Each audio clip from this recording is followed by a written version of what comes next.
Before the New Testament was finished being written, before there was a Nicene Creed, before anyone had ever used the word purgatory, there was already a chapter of Scripture circulating among Jews and early Christians that answered one of the biggest questions religion tries to answer. Where do the dead actually wait? Not go permanently. Wait. And the answer that chapter gave is almost nothing like what most churches teach today. It doesn't describe one holding room. It describes 4, each one built for a different kind of person, each one governed by a different rule, and one of them is described as loud, full of voices crying out because their case has never been closed. That chapter is chapter 22 of the Book of Enoch, and the fact that most people have never heard a sermon on it tells you almost everything you need to know about how religious doctrine actually gets built over centuries.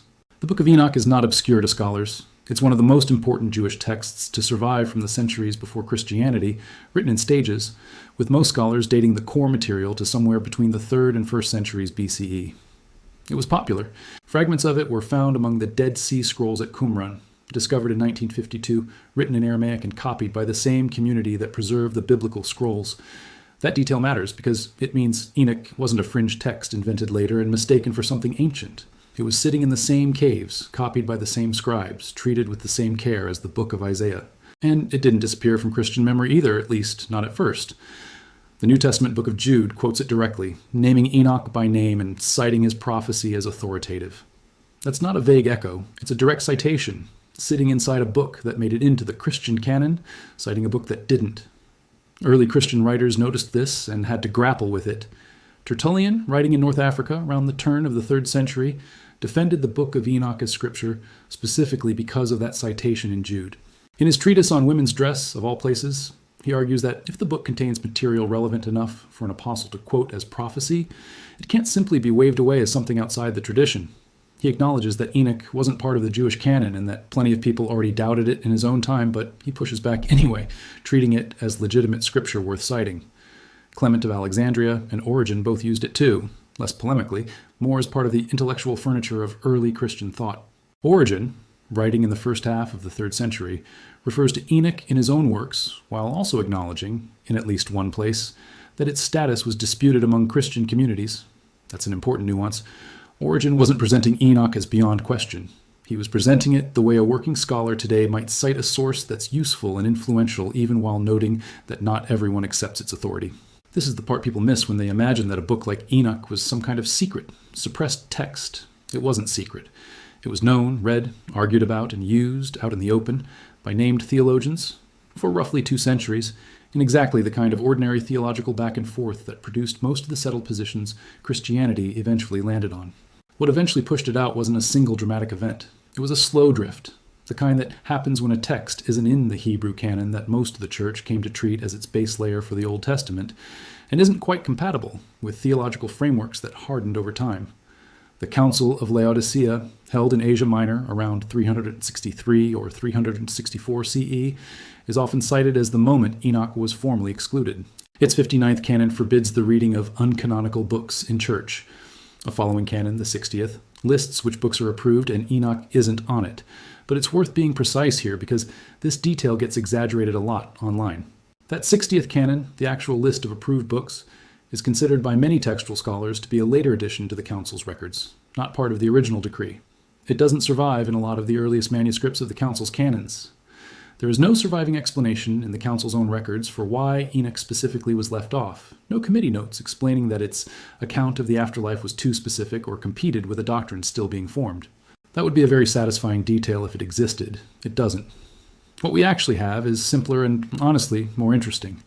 A regional council restricting church readings to books drawn from the Hebrew canon at a moment when Jewish tradition itself had already left Enoch out, and Enoch consequently falling on the wrong side of that boundary along with a handful of other well-known texts. Jerome, working on the Latin translation that would become the Vulgate around the turn of the 5th century, treated Enoch as outside the developing canon without pretending it was fabricated. Augustine, writing a little later, engaged with Enoch's account of the fallen Watchers, a different part of the book, and was skeptical of some of its content on grounds of plausibility rather than authority, arguing that some of what it claimed didn't fit with a sound reading of Genesis. None of the major patristic writers left behind a clear, stated argument that says, in effect, we are removing this book because its geography of the afterlife threatens the doctrine we are building. That specific claim shows up a lot in popular retellings of this story, and it doesn't hold up against the actual historical record. What holds up is something less cinematic, a text that fell out of the Hebrew canon, stayed controversial among Christians for a couple of centuries, and eventually stopped being copied and read in most of the Christian world, while continuing to be copied and read, generation after generation, in one place that never stopped treating it as scripture: Ethiopia. The Ethiopian Orthodox Tewahedo Church never dropped the Book of Enoch. It remains part of their canon of scripture today, and Ge'ez language manuscripts of the full text were copied continuously there for well over 1,000 years, while the rest of Christendom had, at best, second-hand quotations and summaries. Ethiopia's Christianity took root early, traditionally traced to the 4th century, and it developed with real independence from both Rome and Constantinople, shaped instead by close ties to the Coptic Church of Alexandria. That independence is exactly why a text like Enoch could keep circulating there as ordinary scripture long after it had become an oddity everywhere else. Nobody in Axum needed to justify keeping it. It had simply never left. That's why when the Scottish explorer James Bruce traveled through Ethiopia in the late 18th century and returned to Europe in 1773, the 3 Ge'ez manuscripts of Enoch he brought back were treated as a genuine discovery, not a curiosity. Western scholarship had effectively lost direct access to the full text for well over 1,000 years, working instead from scattered Greek fragments, a handful of quotations preserved by early Christian writers, and second-hand summaries. One of Bruce's copies went to the Bodleian Library at Oxford, one to the Royal Library in Paris, and he kept the third himself.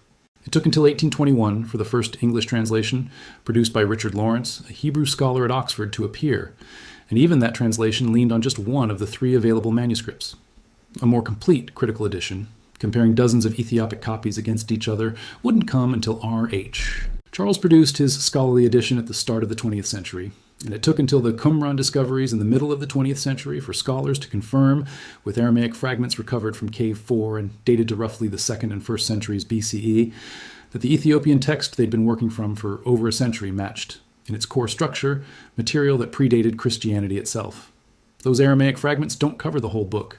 The section containing the 4 chambers chapter, the part scholars often call the Book of the Watchers, is represented among them, and where the Aramaic and the Ge'ez can be compared directly, the underlying content lines up.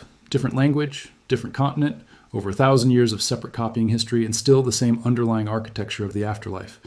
That's a real and remarkable piece of manuscript history, and it doesn't need embellishment to be striking. So what does chapter 22 actually say? Enoch, guided by the archangel Raphael, is led to a place in the west, to a great mountain of hard rock. Inside it, he's shown 4 hollow spaces, deep, smooth, and separated from one another. 3 are described as dark, 1 is bright, and inside it, there's a spring of water associated with light. Raphael explains that these hollows exist for one purpose: to gather the spirits of the dead and hold them until what the text calls the Day of Judgment, or the Great Judgment.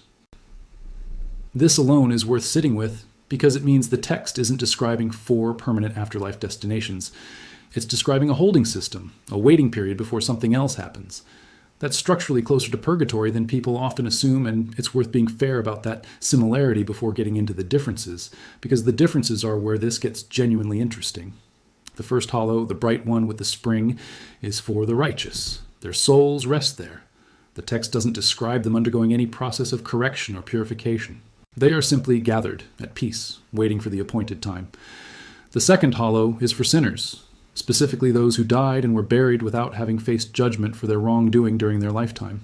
This chamber is described as a place of real suffering. The text says their spirits are set apart in torment until the great day of judgment and punishment. Unlike the first group, there is genuine anguish here, and the text is explicit that this state continues until the final reckoning. The third hollow is the one that tends to stop people cold when they read it for the first time, because Enoch doesn't just describe it, he sees something happening inside it. He describes the spirit of a dead man actively pleading his case, his voice rising up toward heaven.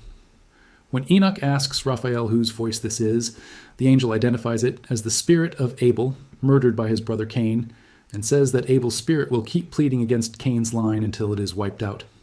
This is not an invention of the Enochic author working in isolation. It's a direct extension of a line from Genesis, chapter 4, verse 10, where God confronts Cain after the killing and says that his brother's blood is crying out from the ground. Genesis gives you one sentence.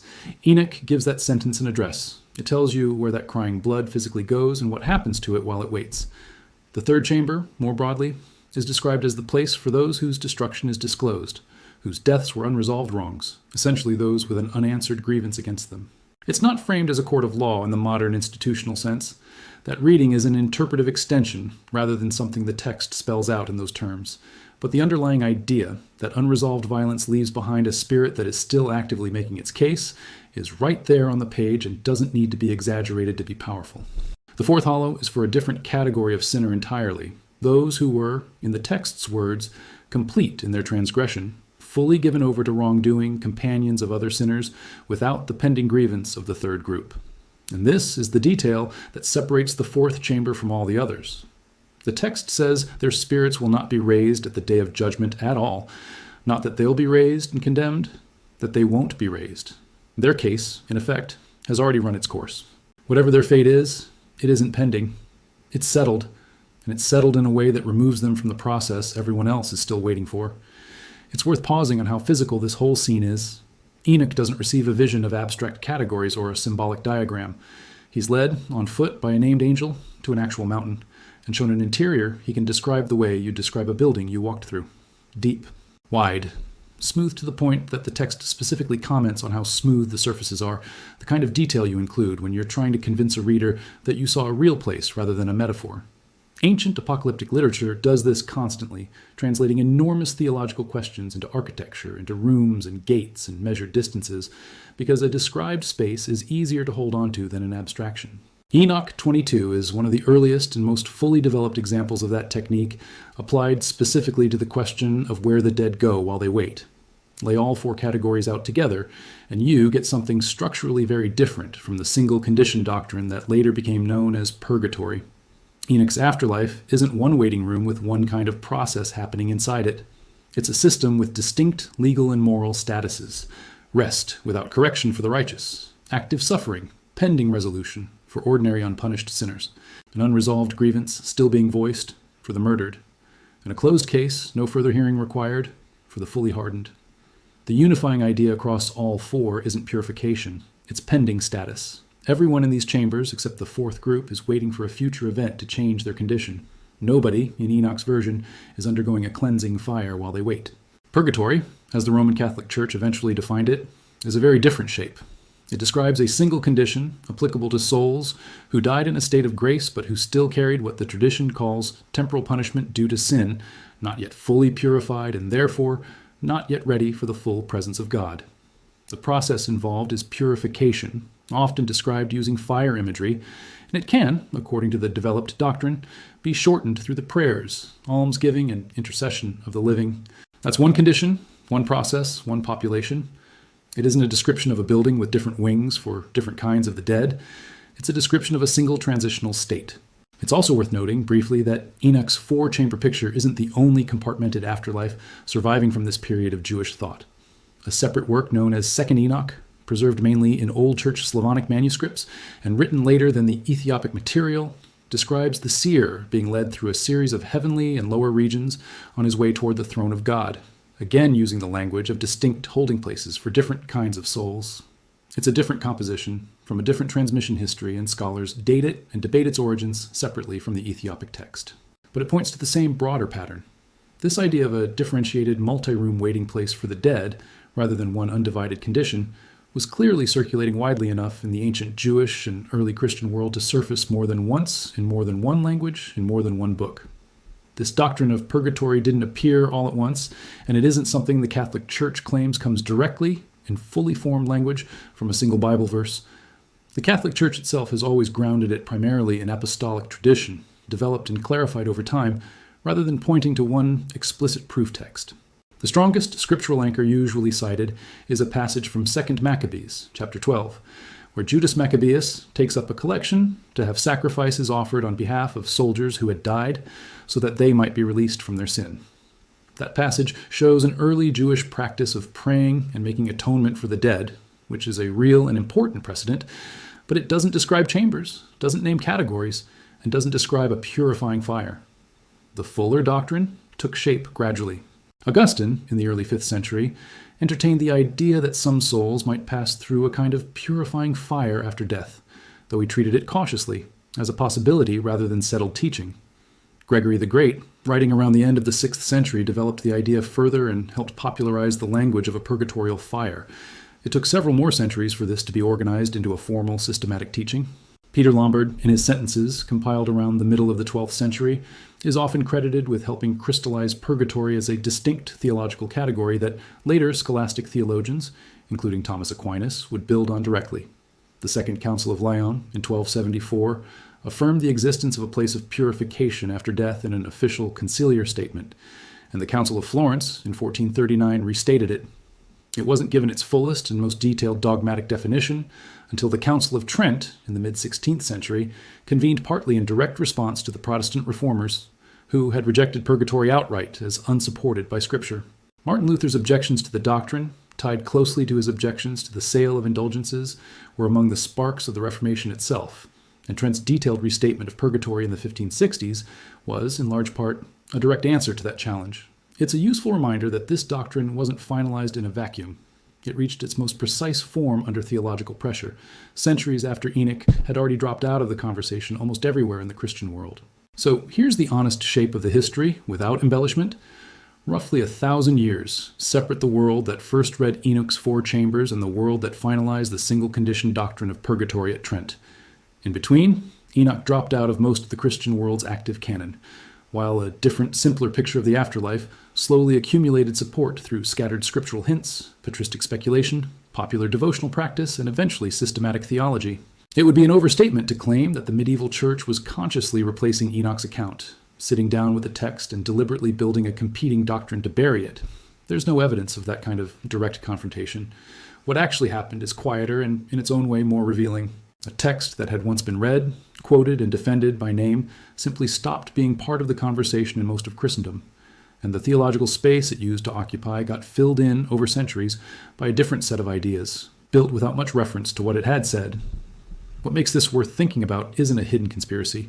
It's a demonstration of how doctrine actually forms in a long-running religious tradition. Texts go in and out of use. Some survive on the margins, preserved by communities operating outside the center of ecclesiastical power, in this case, an Ethiopian church that never took its instructions from Rome or Constantinople and simply kept copying what it had always copied. Other texts fill the vacuum left behind, shaped by the theological instincts and pastoral needs of the writers who happened to be influential at a given moment. Neither process required a conspiracy or a cover-up. It required time, distance, and the ordinary mechanics of which books got copied in which scriptoriums, generation after generation. And there's a real reason to find Enoch's version compelling on its own terms, independent of any comparison to what came later. Its picture of the third chamber, souls whose deaths went unanswered, still making their case, still being heard, is one of the more emotionally exact pieces of ancient literature dealing with grief and injustice. It takes one of the oldest lines in the Hebrew Bible, the cry of Abel's blood from the ground, and gives it a place to exist. It says, in effect, that violence which goes unanswered doesn't simply vanish when the body goes into the earth. Something about it persists, and it persists specifically because the account hasn't been settled. Whatever you make of the cosmology, that's a striking piece of ancient moral imagination, and it's one of the reasons scholars of Second Temple Judaism keep returning to this chapter, independent of any question about later Christian doctrine. It's also worth being fair to the other side of this comparison, because the differences between Enoch's system and later purgatory doctrine can make it sound like the two have nothing in common, and that's not quite true either. Both frameworks are answering the same underlying anxiety, that death doesn't feel like it should be the final word on a person's moral situation, especially for people who weren't fully righteous and weren't fully wicked either. Both frameworks describe an intermediate, temporary state rather than an immediate, permanent sorting into reward or punishment.